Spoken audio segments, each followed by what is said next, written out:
we need to go to presenter mode. Oh, there we go. Is that right? Yeah, perfect. Thanks. Where did Adam go? Oh, there he is. Because you were sitting back there, right? All right, great. Next, we have a mentee whose project is much closer to my own field of study. Let's welcome Adam.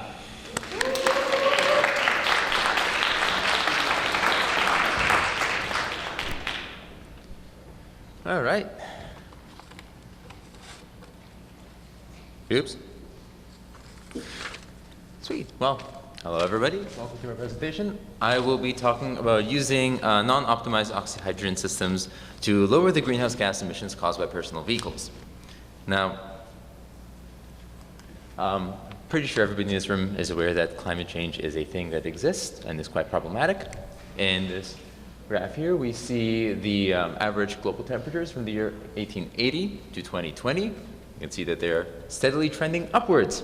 And this is mostly as a result of anthropogenic greenhouse gas emissions. Now, when we look at all the greenhouse gas emissions that us humans emit, we see that transportation makes up a very large part of them, at just over 16%. If we kind of zoom in a little bit more, we see that the largest section of that is road transportation at almost 12%, and the largest part of that, accounting for 7.7% of all anthropogenic greenhouse gas emissions, are caused by personal vehicles.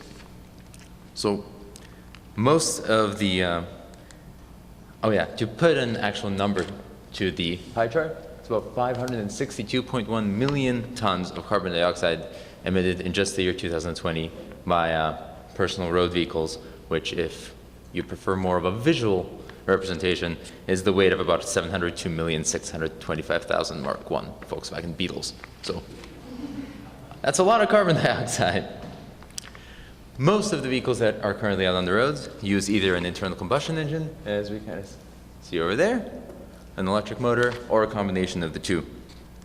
And while both battery electric vehicles and hybrids have been becoming more and more popular, there was a 83% increase in EV sales from the year 2020 to 2021, and a 76% increase in hybrids the whole time. It's still just a tiny drop in the bucket in terms of overall car sales, let alone vehicles on the market. So we need to find a way to make internal combustion engines less harmful for the environment. And there are a lot of alternative fuels and things we can do to help lower the impact of internal combustion engines, as well as alternatives to electric vehicles and hybrids, which are all talked about in my absurdly large paper. But for this presentation, I want to focus specifically on the role of oxyhydrogen. Now, oxyhydrogen is just 2 parts hydrogen gas per 1 part oxygen gas, and we can get it by just taking liquid water, running DC current through it.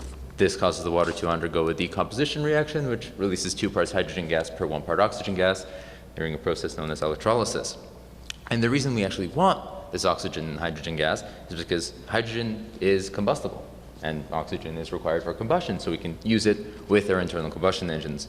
So when we burn hydrogen in the presence of oxygen, it releases energy, it releases light and heat, and the waste molecule formed is water. So to understand how this is applicable to vehicles, we just need to make sure everybody's very quickly on the same page. It's like, what is an internal combustion engine? Now, most engines out inside vehicles these days, gasoline engines, they're 4-stroke, and they use pistons. So essentially, you have your air fuel come in. During the intake phase, as the piston goes down, piston comes back up, compresses that into the compression phase, spark plug ignites it, thermal expansion of gases push the piston back down, that's our power phase, and the piston goes back up, pushes out all the exhaust gas. And we can simply, during the intake phase, bring in some hydrogen and oxygen gas and burn that as a replacement for a proportional amount of gasoline vapor. There's no published literature on an oxyhydrogen system similar to the one that I designed and built, but there was an optimized system that was done on a Skoda Fabia, and the people were able to get a 34% reduction in the fuel consumption of that vehicle, an 18% reduction in carbon monoxide emissions, 15% reduction in nitrogen oxide emissions, 14% reduction in hydrocarbon emissions, as well as a 10% increase to the thermal efficiency of the engine itself. Now, what I wanted to test is if a non-optimized, like general system was able to get similar results with an internal combustion engine, and if somebody could design and build one of these themselves, since there are a lot of products for sale. Now, I started this by first taking 9 stainless steel plates, bolting them together into 2 units, overlapping them, and just putting them in the water cooler, filling that with water, and running it. So this is a little short video of the first time I turned this on. The safety jar there is just to prevent any backflow of oxygen and hydrogen gas going into the cooler in case it does want to blow up. When the negative contact is attached to the battery, you can see the gas starts to bubble through the safety jar, and it continues all the way to the bowl, which just has some water and dish soap, and those bubbles there are oxygen and hydrogen gas, and I would be using a sparker to ignite those. So I tried testing this oxyhydrogen generator with a small 5 horsepower pressure washer engine, as well as this BMW E30 here, and it did not produce nearly enough gas to be used. So back to the drawing board, had to build a bigger one. This one used 81 plates. They were arranged in a slightly different method so that there was kind of 100% overlap between them. Had to redo the electrical as a result, so every pair of plates went into one of these 10 gauge female connectors, bolted to those grounding bars, and everything was attached. A little short clip of it running here. And this one was able to produce a lot more gas. Still not quite enough to use for a full-size automotive engine, and it ran a lot of current, overheated, and kept causing electrical fires. So not the best when dealing with explosive gases. So third one had to be built, and this one used 460 plates. They were sanded down for more surface area, and we got these nice 2 long units. For the electrical side, this time we got 4 stainless steel plates for each of the connectors. Similar design with the grounding bars, this time in a waterproof airtight case. This is a picture of the first round of tests using salt water. And this was able to work. It produced a plethora of gas and didn't spontaneously combust. So it could then be mounted in the vehicle. So a 1983 Prelude was chosen for this. It was gutted, all the holes were patched, and just to make sure that, once again, kind of keeping the fire hazard at a minimum, even though it was still large enough that I wasn't allowed to do it here at Quest. Assembled all the circuitry in front to control the current, ran wires through the vehicle, and installed the safety jar. It was just a year of building stuff. And this is kind of how it looked like at the end. So there's the oxyhydrogen generator kind of in the trunk. 2 batteries. Each one runs one of the 2 units individually. On the inside, we have chargers for the actual auxiliary batteries in the trunk. They were just kind of wired to a short plug-in. It was a safety jar with pneumatic lines running from the oxyhydrogen generator to the carb in the front. And from the driver's side, you're sitting here, very comfortable, and you have 2 monitors. That just lets you to monitor the state of the batteries in the back, seeing how charged they are, what your voltage output is, how much current's running through the system. We have 2 marine-grade breakers there. Those are used as kill switches if you do need to isolate any part of the circuit. They also just automatically disconnect everything in case current ever exceeds 50 amps, because the wiring was only rated to 60, and once again, you're sitting inside it. And these 2 knobs are just attached to the variable resistors, so you can adjust the amount of current flowing through the entire system. So once this was all assembled and worked, we could just run several tests, both with and without the oxyhydrogen generator running. And when running, we were able to get consistently between a 300 and 400 rotation per minute increase to the engine at idle speeds. And the idle speeds of the engine are between 600 and 700 RPM, meaning that theoretically 50% of the engine could be run fully off the oxyhydrogen. So how does that compare to the actual published literature? Well, we can get up to 50% of our engine running off oxyhydrogen, which sounds better than their 34. But it's important to note that they were able to test their engine on a very wide kind of range of engine loads and outputs, whereas we were only able to test at idle, unfortunately. So realistically, if we were able to test our engine at very, very high loads, that number would sink. Another key difference is that they ran the entire experiment in the oxyhydrogen generator off the main battery, which is in turn charged by the alternator and ran by the engine. Whereas in ours, we had 2 auxiliary batteries that were running the whole system that were independently charged through shore power. And lastly, the engines are different. They were using a newer engine that featured electronic fuel injection, and they were able to tune the ECU to operate with that, whereas I had a dual carbureted that had to be manually adjusted. So in conclusion, what do I want you guys to take home with this presentation and ridiculous build? Well, I mean, battery electric vehicles and fuel cell electric vehicles are amazing. They are the future, and I'm not saying we shouldn't continue to develop the technology that exists and, you know, focus on making new one. Having said that, internal combustion engines are going to be around for a very long time and make up the majority of the cars on the global market for years to come. And we need to find a way to lower the environmental impacts of those, and there's a lot of alternative fuels and synthetic fuels that are really good avenues to do that. In this, I was able to show that oxyhydrogen does have a place, and even if it's something you build in your garage, you can lower the environmental impacts of an internal combustion engine with oxyhydrogen use. Specifically, I believe this is very well suited for larger, heavier vehicles with beefier electrical systems that can actually feed the electrolysis reaction, as well as just being less negatively affected by the weight of carrying around all the plates as well as the water. And I would love to see further research look into integrating this with a kinetic energy recovery system so that when a vehicle is decelerating, you can harness that power, carry it with you, and then when it's under load, let's say going up a hill or something, you're able to produce oxyhydrogen gas to make up that kind of extra fuel that would need to be burned. I just kind of going to end my presentation on a quote from Robert Swan, where he said that the greatest threat to our planet is the belief that somebody else will save it. End quote. I mean, we kind of all have to do our part, and we're in this mess together. So, any questions?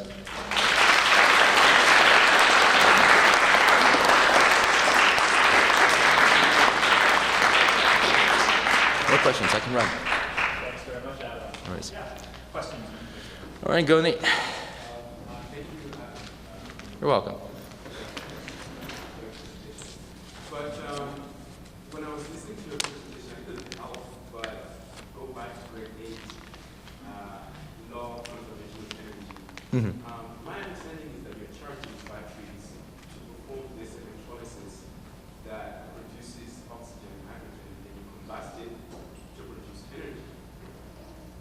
My question is, why have this extra step between using the energy that you get from, I would assume you're using like energy from like the wall or something. Yeah. Why have this extra step? Why not just have batteries and have those batteries produce energy? Yeah, so that's a good question. There's kind of two parts to that. The first is specifically, like, I mean, I guess the second one was why it was designed in sort of a hybrid scenario in mind.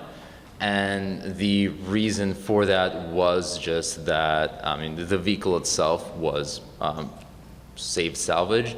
So the onboard electrical system was not very reliable. So at the point where I was having to redo it, I just ran it off separate batteries instead. But for the Newton's laws, yes, we can't just like make energy out of the ether, but the alternator needs to always make enough charge for you to run everything that's in your car at the same time. So like you turn your AC on and your heated seats and your power windows and your radio, all that stuff needs to be able to be fed from the alternator so that you are not just draining your battery by running your car. That needs to happen at load speed. So you're always producing more power than you need, and then it's all just needs to be like short, grounded. So the goal in how it was done, especially in the optimized system, is you're taking all the power that's not being run and putting it into the oxyhydrogen system in the back. So as soon as you turn on your radios or your air conditioning or something else, the amount of power you're able to send to the back decreases. Which once again, kind of having the auxiliary batteries, you're able to keep that constant because you have nothing else running off of them. Even the battery monitors were running off the main battery. So, good question though. Tam. Why were you only able to run it at idle, run your test at idle, and how would you adapt your jar system so that when you're driving across a bumpy surface, you're not relying on a mason jar as your sole gateway to the same? Yeah, great choice. Great question. So firstly, ideally what I was planning to do is taking this to a proper facility where they can measure like particulate content in your exhaust, and they have a dyno machine. I was able to test different outputs of the engine, see how much fuel is being burned, what the exhaust was, as well as like how hot the engine was kind of at those. Fortunately, didn't have access to have that done for free, and just taking it into an emissions testing facility was expensive, which is the main reason I wasn't able to get more information other than essentially load speeds. To answer your question about idle, the vehicle was not street legal, so I couldn't really move it around too much. And same, I do not have a dyno testing machine at home. I wish. And the water pump did give out after a couple hours of testing, so thermal limitations of the engine. I could only run it for short-ish periods of time to prevent the engine itself from overheating, regardless of what it was running off of. And as for the safety jar, I mean, you can build like a dry cell oxyhydrogen system, so you don't have quite as much water sloshing around everywhere. A really easy replacement for the safety jar, instead of having to bubble below the water line and then continue up from the top, would just be to have a one-way valve, which would be similar to a lot of like applications where you're just dealing with pressurized gas and you want to make sure there's no backflow. I'm trying to think of, I believe like propane barbecues will have something of the kind as well. So you can't accidentally have pressure going to backwards. So that could replace that entire jar. Once again, I was experimenting with different sizes of airlines based on how much gas was produced and how much power I was running in, and I just didn't want to buy a bunch of valves and be replacing them every couple days. More questions? Go for it. Why produce the oxyhydrogen in the car, in the vehicle? I feel like you're refining your fuel as you're going. Yeah. And it seems like if you just had a facility that could make the fuel and then put it in your vehicle, like gasoline, for example, you wouldn't have the issues of electrical fires in your backseat. Yeah. That is very true, and the kind of original goal of this was just to use the onboard electrical system, kind of like power that's not being used, to improve efficiency, which was why it was built on board. To answer your question, you can run a vehicle. In that case, you would just be using entirely off hydrogen gas and carry a pressurized gas with you. There's some safety concerns with carrying pressurized gas with you on the vehicle. Like, it's not legal for you to have a propane tank mounted inside your car, like on an RV and something that has to be mounted externally and so on. So that's one legal and safety aspect of it. And the other is simply, at that point, you're doing enough modification to the vehicle. If you're using pressurized gas, once again, there's no fuel pump or anything, you're modifying enough of your components that at that point, you're better off just like converting it to an electric car and having the hydrogen used for fuel cells. About 15-ish years ago, you could go to a BMW dealership and buy a 7 Series that ran off hydrogen gas and had a secondary gasoline tank. This was something that was being developed not that long ago, and the reason it is no longer in development is just because internal combustions themselves are very inefficient, and at the point where you're designing and building a new vehicle, and fuel cells have also become much cheaper and they're much more efficient. So going electric with fuel cells to make your power is more practical use of hydrogen than feeding an internal combustion engine with it. Thank Adam once again.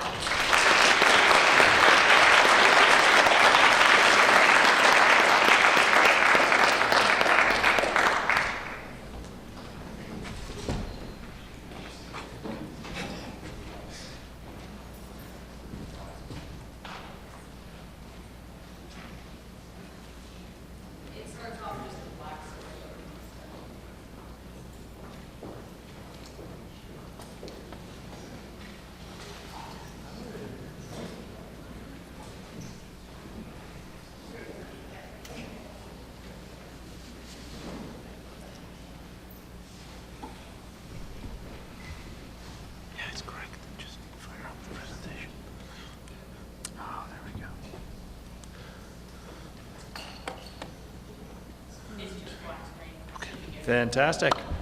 All right. Thank you very much, everybody. Now let's hear about why energy matters. Can I do that? Yeah? With Hannah. Thank you very much. Let's welcome Hannah.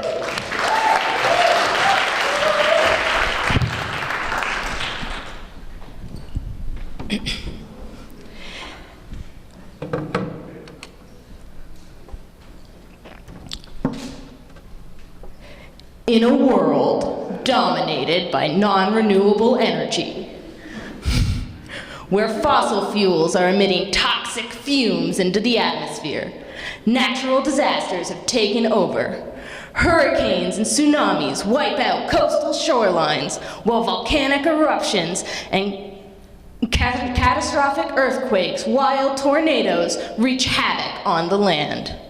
Who can stop it? Students of today, scientists of tomorrow. With the power of renewable energy, we can combat the world's most formidable villain, climate change.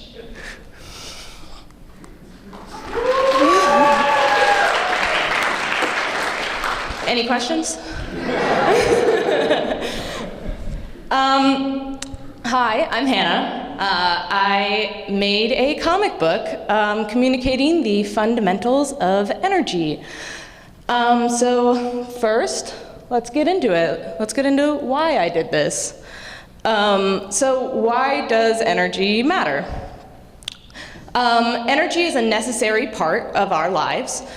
We use it every day. I'm using it right now to talk to you guys. The speakers are powered and this projector is projecting my slides, and I'm standing here breathing, using energy in my body. So, you know, we use energy all the time. It's part of our daily lives. But unfortunately, 84.3% of the world's energy comes from non-renewable sources.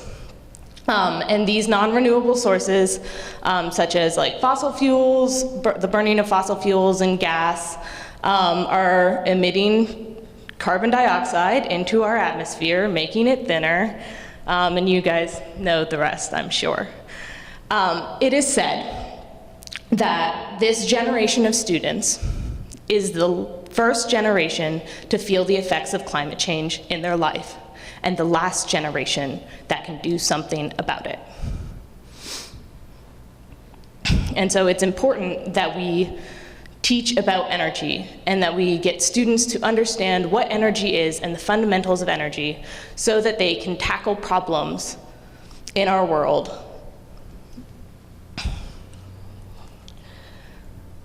So what is energy? I'm going to pose this question to you guys, and maybe some of you can answer it. What is energy? Heat. Heat. Any other ideas? Electrons. Motion. Negative entropy. Ooh. These are forms of energy, but you guys didn't really get at what is the term energy. Energy is a measurable quantity that is universally conserved. The transformation of energy produces work, which makes things change and move. That's the basic concept of what energy is. We use it in our daily lives to change and move things. There are two things that energy can do. One, it can transform. And there are two types of energy. All energy fits into one of these two categories. What? Potential energy and kinetic energy. And when the energy changes from potential energy to kinetic energy, it is transforming because it's changing form. And this transformation of energy does work. There's also energy transfer. This is when energy can move from one system to another, like from your food to your body, but it doesn't really change form. It stays in that stored energy form, in that potential energy form. So when we talk about energy, there are these two things. There's transform and transfer of energy. Let's go into teaching about energy.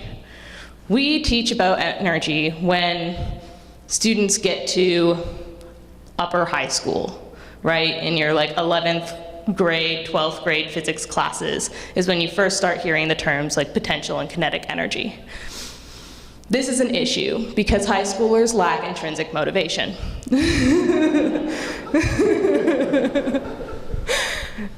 So it's hard to get students interested in understanding energy and understanding the way energy works and wanting to tackle these energy problems because students are not intrinsically motivated in physics classes typically.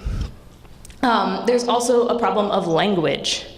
When we talk about energy, energy has a lot of words that we use, like power, like work, like energy, that have multiple meanings in our daily lives that don't necessarily mean the scientific meanings that we talk about in science classes. So it's necessarily difficult to teach about energy because students have preconceived notions about what these words are and what they mean. The third problem that I want to talk about and address today when talking about teaching energy is this connection of mathematics. And it's really difficult for students to take concepts of math that they've learned throughout their entire life and then at grade 11 be asked to apply that math to the world. And they go, graphs?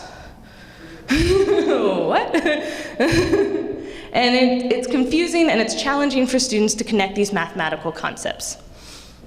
So some solutions that I've explored, and some of the reasons why I'm making a comic book, is to address these problems about teaching energy.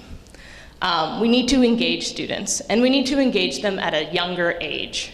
We need to teach students about energy sooner. Ooh, that got loud.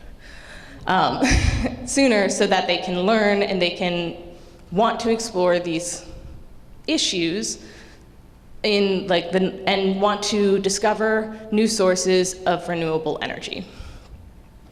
We also need to destigmatize physics, and we can do that by teaching students at younger ages, by getting students who already have intrinsic motivation interested in tackling these topics. And that's why it's so important that we instill a fundamental understanding of energy. So why make a comic? How can it help? This is a boring slide. But this is, unfortunately, the way that most physics classes and physics teachers teach in their classes. And this is not a motivating slide. You don't want to look at it and you don't want to learn from it, right? It's not engaging, it's not interesting, and it's kind of plain. Comics are tools that can help engage students, and comics are especially effective in younger audiences.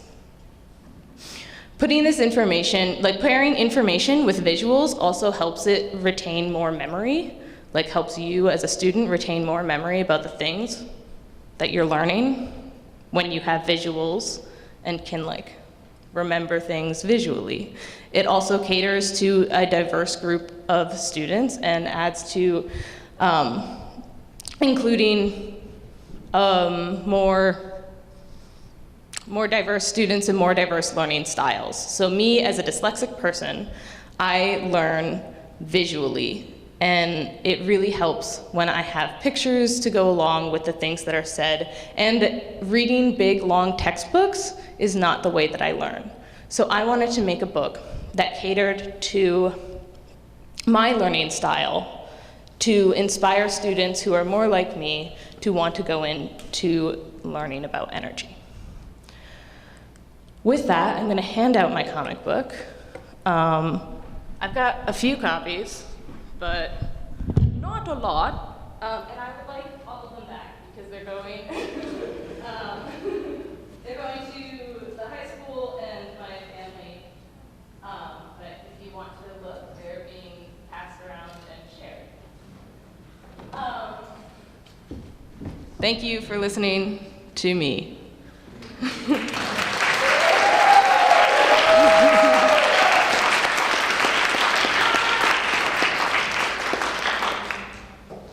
Thank you very much, Hannah. Questions for Hannah? Anna, so I've seen your comic before, and I have a question about potential energy. So the way this is explained in the book, there's a hole in a skyscraper. Yeah. If it were to fall off, it would have energy. Yeah. But what happens if it doesn't fall off? It has energy at the very top.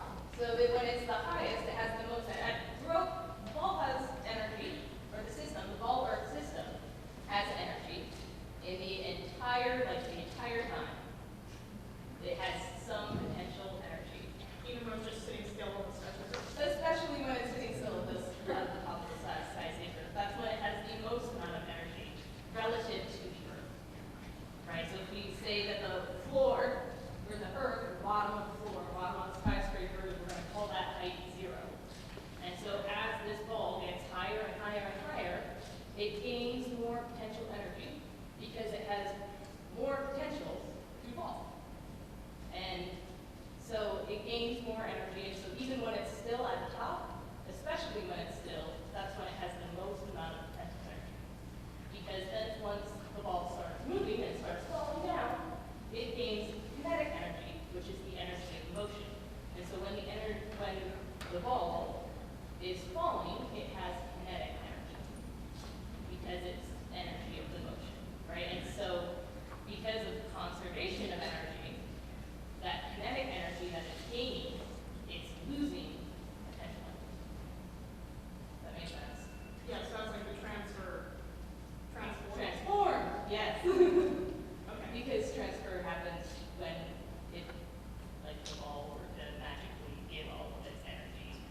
Did you have any inspirations and were you inspired to take this any further?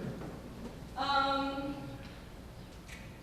don't have any like specific inspirations like of comic books, but I have been inspired by like Crash Course and John Green and like other visual ways of like explaining scientific concepts. And they're the ways that I go and look for when I'm learning about science, is trying to find visuals and trying to find like videos and stuff. There was a book that Natalie gave, Natalie the little professor, not student, she gave to my roommate Marley, and it was, what was it called? Climate Change. Climate Change, and it's a graphic novel about climate change, and that's a pretty cool book. So I guess that would be one of my inspirations. But I've also read comic books my entire life. Super huge Marvel fan, super huge Dark Horse fan, big nerd. Love TV. Do you have any digital versions of your comic book, or do you think your audience will not just get all the two novels? I do have a PDF of my comic book, and I can share that.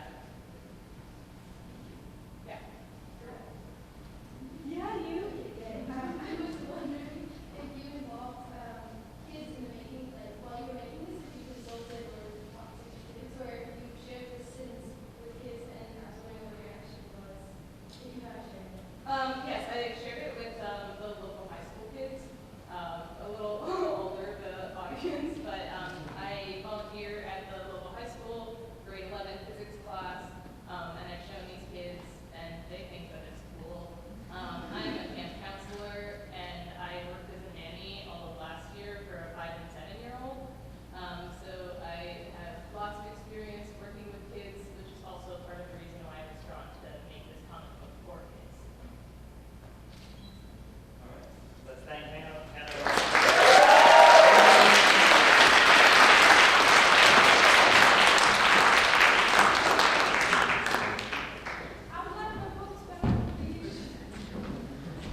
Yeah, and if everybody could hand the books back to Hannah. And that concludes session number 2. Thank you very much, everybody. I realized I didn't introduce myself.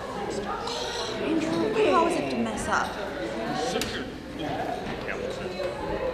Hi. Hi. Good. We've got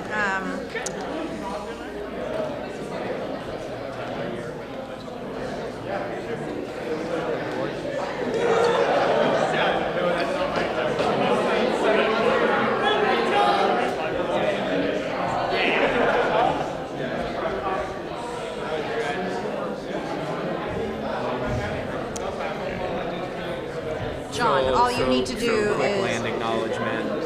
you don't need to do land acknowledgement. I already did it this morning. I might do it anyway. Okay, for sure. Boom. Okay. Cool. Yeah. And do we have like things written down? I have 1 minute, 0 and 1 minute signs. Do you have a phone on you to time? Yeah. Okay. I mean, we only have 2 presenters. Yes, and they're both at like so I kind of thought it would be what it's going to be. Yes. Yeah, totally. Yes. Introduce yourself, land acknowledgement, and then yeah. Sorry about Renato. Whatever.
slideshow? Right.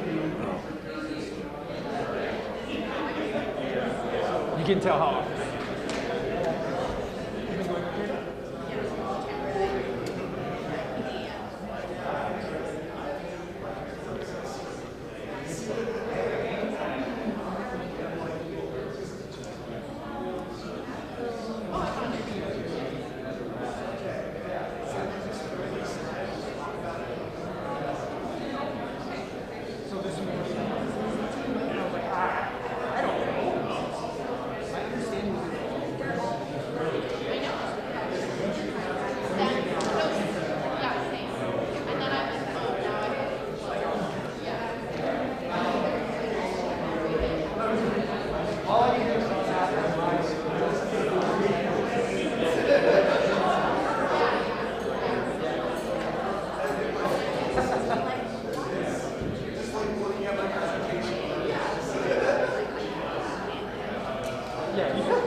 Always on. Good to know.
Good morning.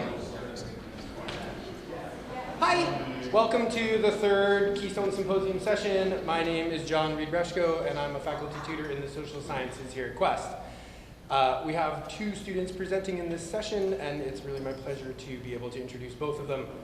Really quickly, before we do that, I'd like to just bring your attention to the fact we're sitting on the unceded, sacred, and occupied territories of the Squamish First Nation. And I feel like it's important to say that if you find yourself here, if you live, if you work, if you recreate in this place, we have unresolved responsibilities that need to be addressed here. So I hope you can see land acknowledgements perhaps as an invitation to action and not as a symbolic gesture in themselves that accomplish what needs to be done. And it's really my pleasure because both of today's presenters are engaging with these ideas in different ways. And the first presenter of the session is Peter Koch, and his presentation is entitled "That's Me on the Mountain," and he's looking at ways in which people understand relationship to place just outside of San Francisco. So please join me in giving Peter a warm welcome to the stage.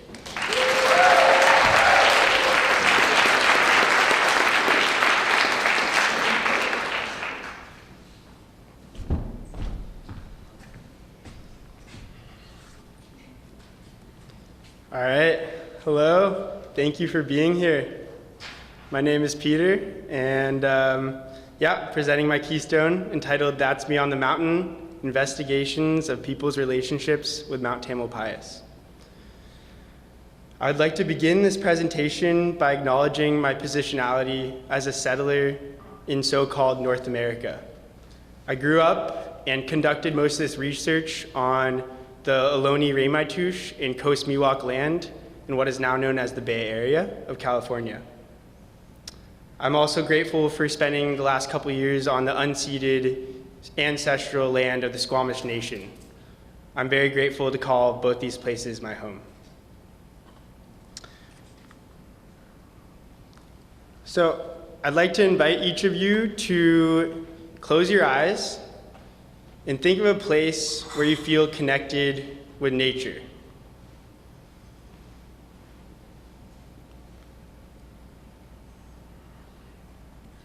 And then think of a word to describe how you feel in that place. Okay, and if anyone has a word or a place and a word that they'd like to share, you can raise your hand, and I'd love to hear anyone's. Yeah, Jasper. Serene. What's your place? Rain Creek. Thank you for sharing. For me, that place is Mount Tamalpais. Mount Tam, also known as Mount Tam, is located just north of San Francisco in Marin County on what is Coast Miwok land. The Coast Miwok have lived on and around Mount Tam since time immemorial. And due to settler colonialism, they're displaced by settlers. Settlers moved in and introduced extractive industries such as logging, farming, mining, etc. But in the 1930s, settlers decided to also preserve this space, and they created the Mount Tamalpais State Park. In addition to the state park, Mount Tam has been used for a railroad that wound its way from the valley to the peak, known as the crookedest railroad in the world. Settlers also plateaued the top of the mountain, the highest peak, and made a military base at the top. But more close to my heart, there's a lot of recreation that takes place on Mount Tam, and it's been seen as the birthplace of mountain biking. These are some legends back in the 60s, riding some clunkers, which are modified cruiser bikes on the mountain, and they'd ride down the mountain on coaster brakes. Pretty awesome. But today I want to talk about a zine I created for my Keystone entitled "That's Me on the Mountain." In this zine, I asked 16 contributors, who are all people I know who are passionate about Mount Tam, to create a piece of artwork as well as engage with an interview with me, answering these questions. What is special to you about Mount Tam? And what does Mount Tam mean to you? And I wanted to ask these questions to encapsulate a little bit about what nature means to people at large, but doing this through Mount Tam as the place. And the themes that I created from these submissions, these art submissions and these interviews, were grounding, solitude, spirituality, flow, exploration, and relationships with the land. This is how I organized the zine. And then an overarching theme is the human-nature dichotomy. And this is a Western construction about how we've separated ourselves from the land, using the words nature and wilderness to further distance humans from nature. And this distance has allowed us to see the land as resources, natural resources, that we then exploit, or see the land as something to preserve and to protect, and then that can lead to the myth of wilderness. But overall, it allows us to see the land as passive and us as the active ones. So I want to share a couple of the submissions from the zine to give you an idea of what's inside the book. Paige Davis submitted this piece, which for her, Mount Tam is a place of grounding. It's a place that she grew up going to with her family and feeling connected with the land and connected with the people that she was there with. But when she went on this day, took these photos, and as you might be able to see, there's some smoke and it was hot. She said she didn't feel comfortable with the mountain and she didn't feel grounded. And she talked about how Tam can be a place of escape. But she told me, you're still getting away from everything, but it was maybe this moment of, we can't even get away here. It's fucked up here. Well, it's everywhere. And this got at the feeling of nature as this false sense of escape, as it's put out there as a place of escape, but it's kind of a fallacy. Pamela sent me this photo, and she talked about solitude being the reason she goes to Mount Tam, and how when she goes to Mount Tam, she feels this sense of safety. But over the past couple years, there have been a lot more people going there, and she doesn't feel this same solitude that she felt and that she was drawn to so immediately in the 90s when she started going there.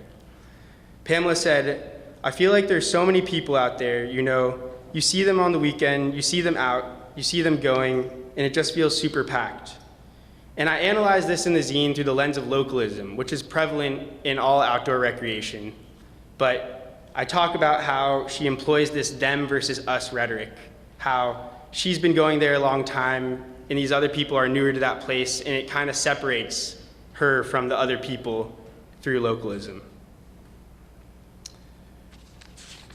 Chris said, I don't want to get woo, but it feels like you go to it and you're kind of just washed into this new energy. And the part that stuck out to me out of that quote is the resistance to getting woo, which is this discomfort with spirituality that's situated in the land that you see in Western society oftentimes, is this discomfort with seeing,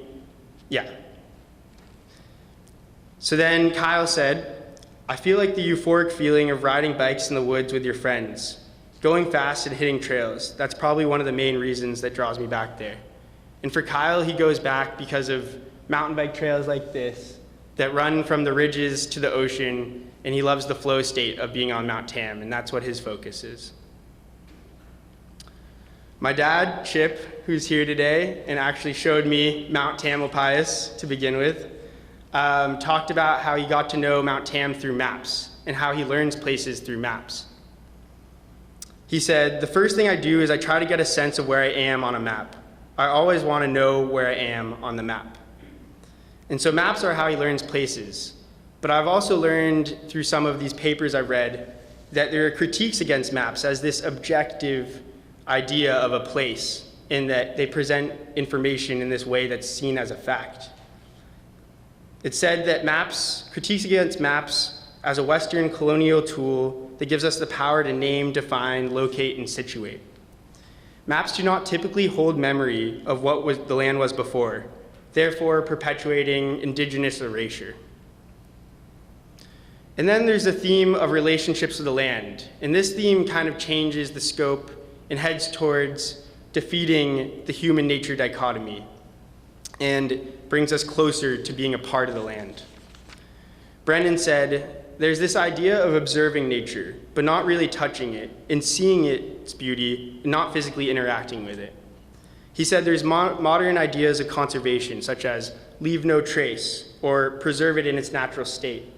But as a forager, Brendan is leaving a trace. He is getting in there with his hands, he's digging mushrooms up, he is taking from the land, and he finds this human nature separation is leading us to not learn about the land and be resistant from being involved in being a part of the land. The photos I submitted for the zine, I wanted to show the feeling of exploration with my friends, because that's what I find so important about Mount Tam, is finding a new place with people you know and the excitement of that. And I wanted to include photos with people in them, because many times you see photos of nature that are unpeopled, as pristine landscapes that don't hold people. But I wanted to show people in these photos to show that Mount Tam is a very peopled place to me. And I want to end with a quote from Mi'kmaq professor Sidney Baskin that goes, "The earth is often referred to as our mother, for she gives birth to us and provides us all that we need. The land has the ability to restore us and to inspire creativity. The land is our home, the land is in us, the land is us." And I want to thank all the contributors. I want to thank John. I want to thank my family. And I want to thank Quest. Thanks.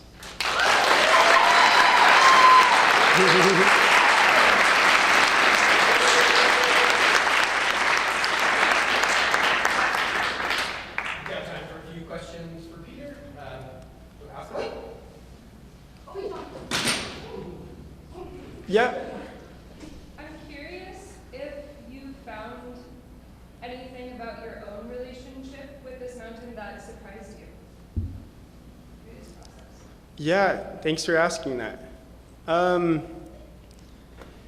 Yeah, it's interesting to do a project about a place that I feel like I knew and then just think about it a lot. And one thing, I was home a lot last year during COVID, and I was riding on Mount Tam, and I was in this class called Land-Based Learning. And in that class, we learned about the animacy of the land and talked a lot about this human nature separation. And that was really empowering to me, because my relationship with Mount Tam most of last year was very focused on long bike rides.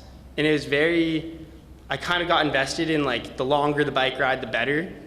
And once I kind of turned off like a way of tracking the bike ride and thinking about bike rides in a more numbers sense, is when I felt like I actually was able to connect to Mount Tam and to feel a sense of belonging there.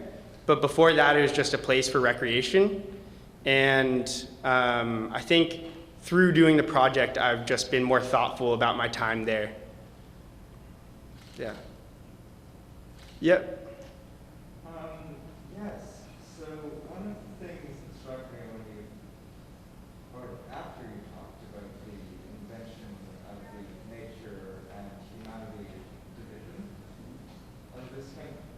Yeah. So after you mentioned this we're talking about the invention of the artificial binary divide there. One thing that comes up very much later on is how he likes using photos of people in them. And it occurs to me, all photos have people in them, because there's a human being taking a photo.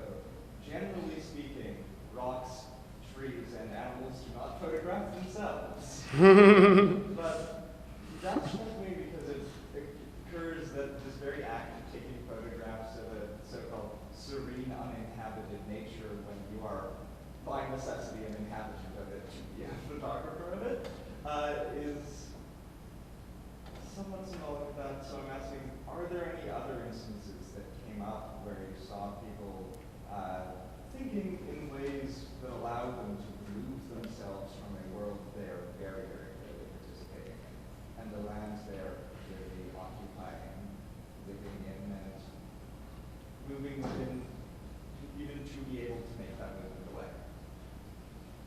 Thanks for the question. I think some of the interviewees were talking about how some photos they submitted or some pieces they submitted represented this feeling on Mount Tam they feel of escape or of disconnect from society. And I wish I had the photo here, but there's one photo in the zine that I can show you that shows this person mountain biking, and the background is just nature. You know, there's no buildings, there's no other people. And he was talking about how that's kind of a facade, because right over the next hill is a big town. And so I think we were able to unpack that theme a lot more in these interviews, talking about, well, you can feel like you're really out there, but you're always in a place that's peopled. And so, yeah, I can show you some of those photos and unpack that more. Yeah, Liwet? These are all submissions from people. So my art is the 2 photos, and then there's another painting in the presentation, but the rest are submissions from the contributors for the zine, which I forgot to mention. If you want to look at the zine, I have 2 copies here, so you can peruse that later. Those are my friend Chris McNally's. Yeah, the really beautiful ones. Yeah. Yeah. Yep. So you, the zine, I think you really picked out some really interesting themes out of these that come up that are about this one location, but could apply pretty widely if, say, you would ask a number of people, say, a small alternative location. And I think you picked out some of the criticism you use. But what's next? What do you do with that? What do you do with that information? And how would you go back to discuss what some of these themes are with people and perhaps try to make some change in these views? Thanks for the question. Yeah, it's a good question. I think what's next is going back and sharing the zine with all the contributors and having conversations with them and just talking about Mount Tam, and maybe all going for a hike together and spending time together there and thinking about those themes after we've read it. In terms of the way these people and myself interact with that place, I think there's big steps to be taken in terms of acknowledging Indigenous presence and the Coast Miwok peoples on that land, because it's very much less acknowledged than here. And I think I'm really inspired by being in Squamish and seeing that acknowledgement and seeing the presence of the Squamish Nation here. So I think by normalizing that amongst my riding and my hiking friends in California, we can bring more exposure to those peoples. Okay, thank you so much. Thank you. Awesome job. Congratulations, I'm proud of you. Well done. Came out good. Where are you? Hey, come on.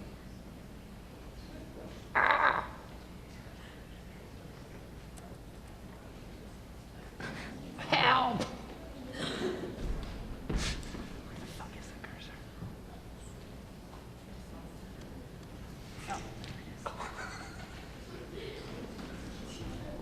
I don't know why it keeps doing it. Okay, here we go.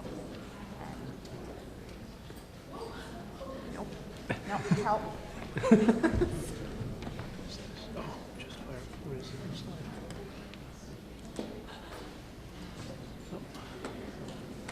Which one do you need? The next one or?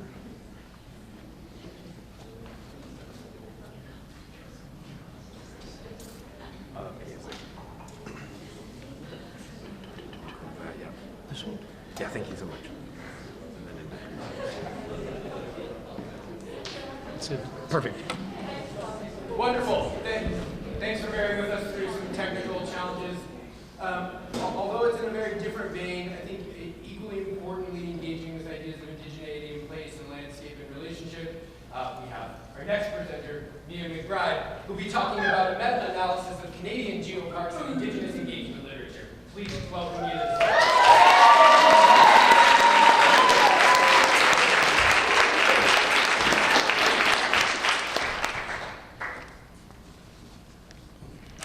How can land use designations support goals of reconciliation through their engagement and consultation process? Hello, my name is Mia McBride, and today I will be presenting a meta-analysis of Canadian Geopark and Indigenous engagement literature. Firstly, I want to recognize my positionality and privilege as a white, cisgender settler on Turtle Island, and how this privilege has granted me the opportunity to exist in post-secondary academia. This academic space inherently carries colonial legacies of inaccessibility and exclusivity, knowledge dispossession, and extractive and pathologizing research practices. With this being said, I want to recognize the role my privilege and the associated blind spots and biases have on this work. I want to acknowledge that I was raised on the unceded and ancestral territory of the Syilx people and share my gratitude for the role this land played in my learning and growth.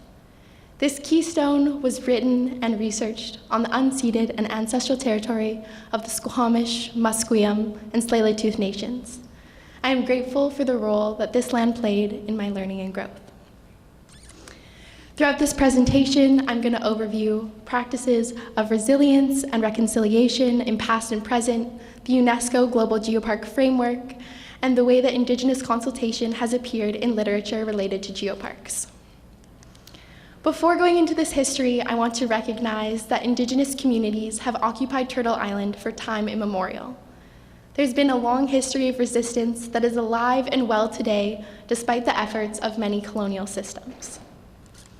Let's start our discussion by looking at peace and friendship treaties. These were the original nation-to-nation relationship practices throughout the 18th century.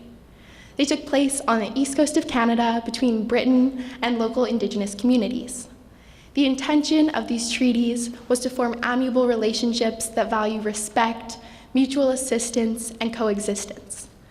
Unfortunately, these relationships shifted as settler populations grew, and with it, their desire for more land. In 1876, the Indian Act was introduced to Canada and brought with it reservations, bound councils, and what many of you are likely the most familiar with, the residential school system.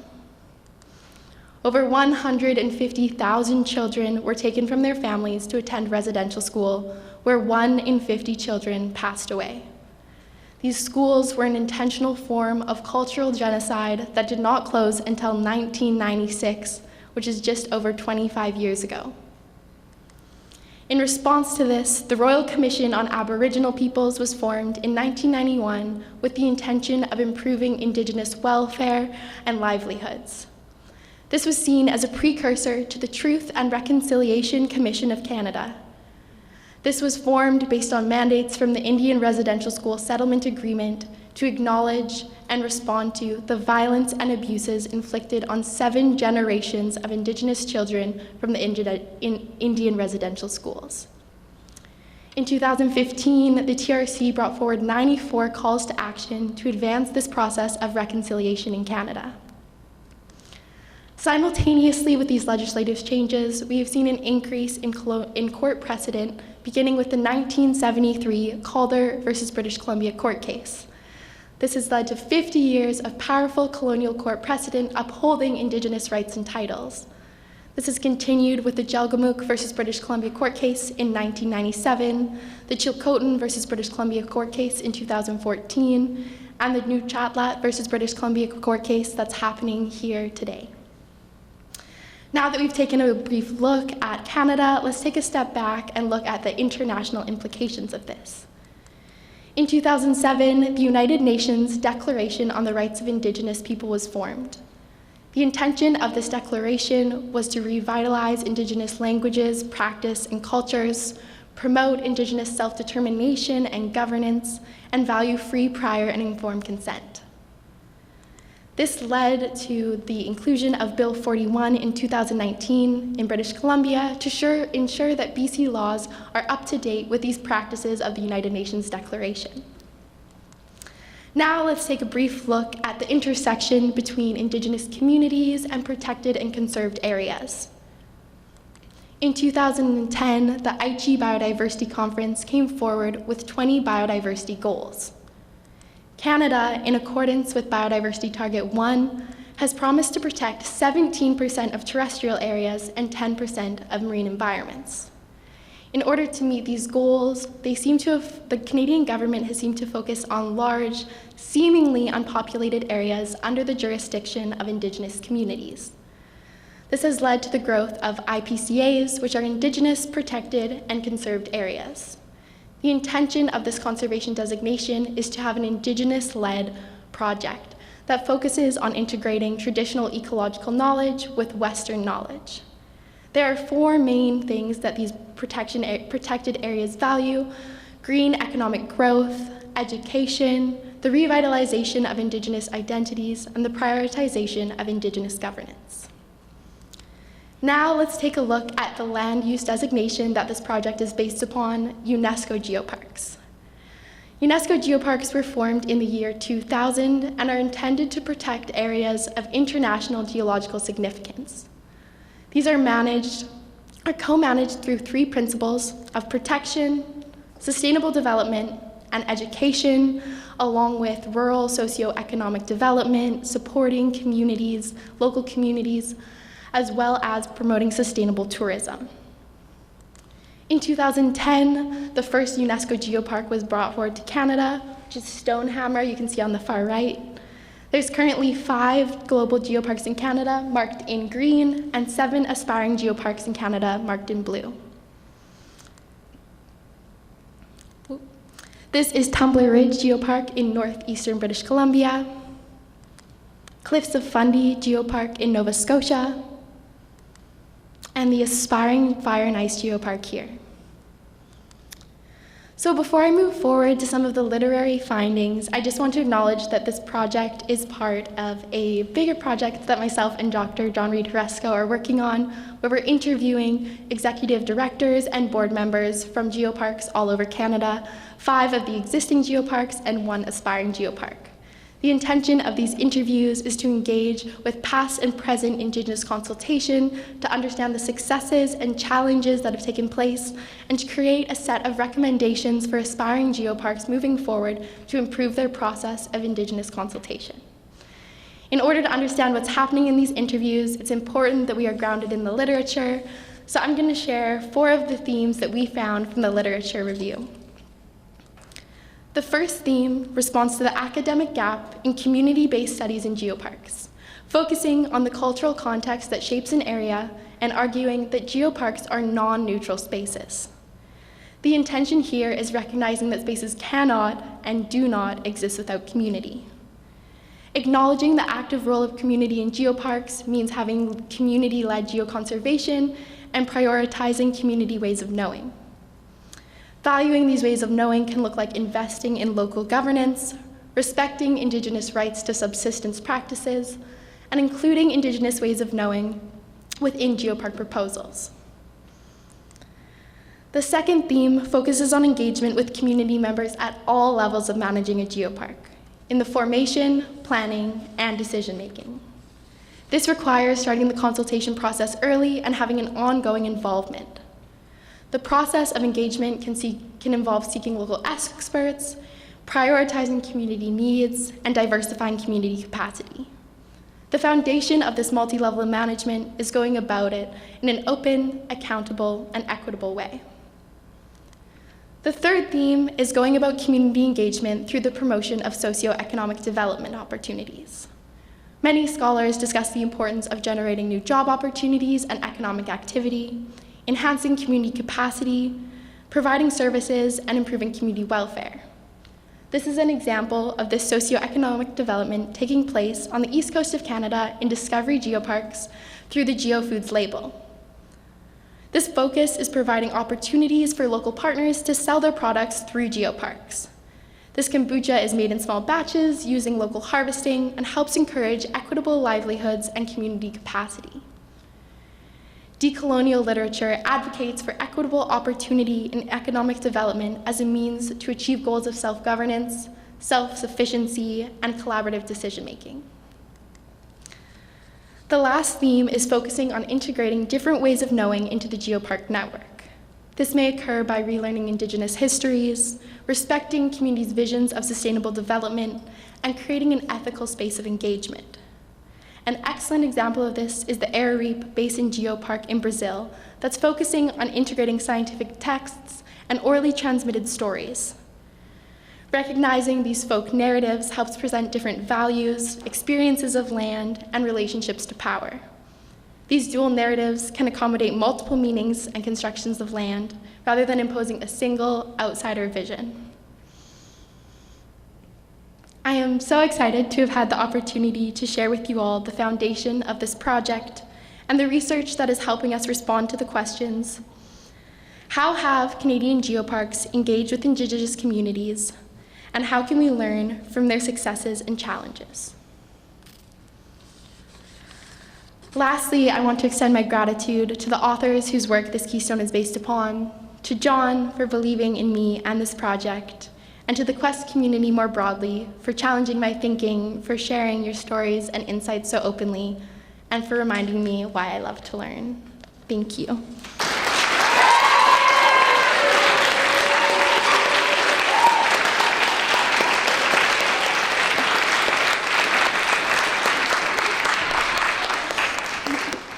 We got time for some questions for me. Gerhard. So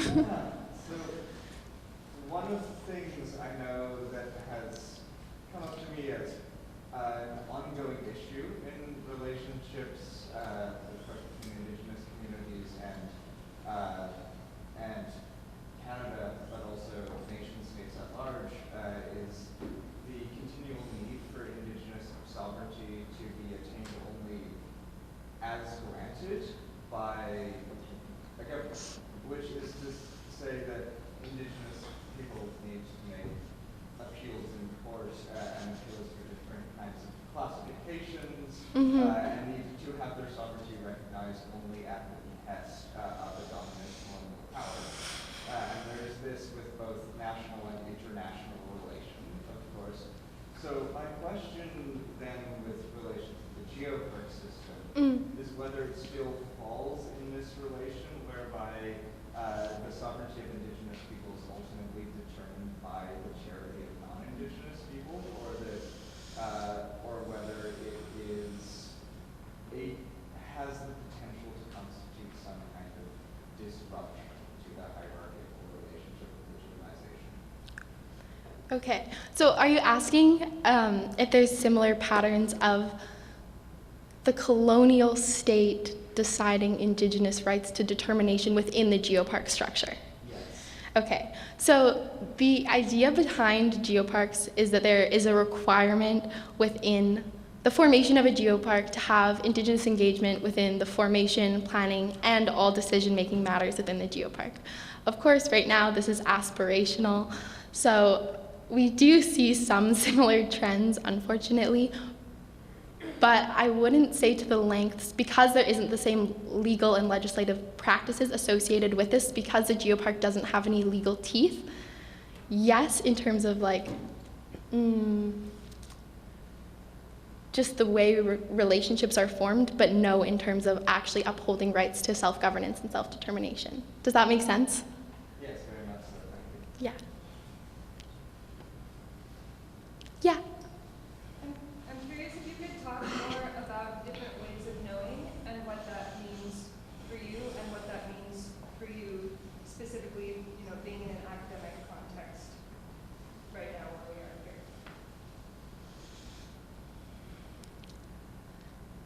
Yes, definitely. Sorry, I was just reflecting for a moment. I think a large process of my time here at Quest has been learning how I can integrate these different ways of knowing, and some of this falls into learning from Indigenous scholars in quite an academic way by reading their papers and listening to podcasts that follow this same structure. But it also, I think, is important to recognize that my learning in terms of acknowledging different ways of knowing happens so much outside of that academic structure of textbooks and reading, and more in communication and conversation with the people around me, and just openness to challenging my existing pre-assumptions about histories and practices. So it has been a large part of my time here at Quest trying to navigate that. Unfortunately, so much of it is just in academic literature, which I've learned so much from many Indigenous scholars. But yeah, prioritizing, allowing learning and knowing to be through conversation has been a big part of it. Does that answer your question? Okay. Did you have a question over there? How do you see the ways that in your project, Eurocentric knowledge as a challenge? How do you see that moving forward into how you want to approach academia, either here at Quest or beyond, and how you can challenge that system through this work? That is such a good question. I think part of it is just like being aware of whose voices we're listening to in academics and ensuring that the people who are telling stories about Indigenous communities and indigeneity are Indigenous people themselves and not just from a settler perspective, because there are honestly lots of narratives that take a settler look at indigeneity, which I don't necessarily think is just. There's definitely some benefits to that, of course, but ensuring through all of my academic practices that I'm making sure to include as many different knowledge keepers as possible.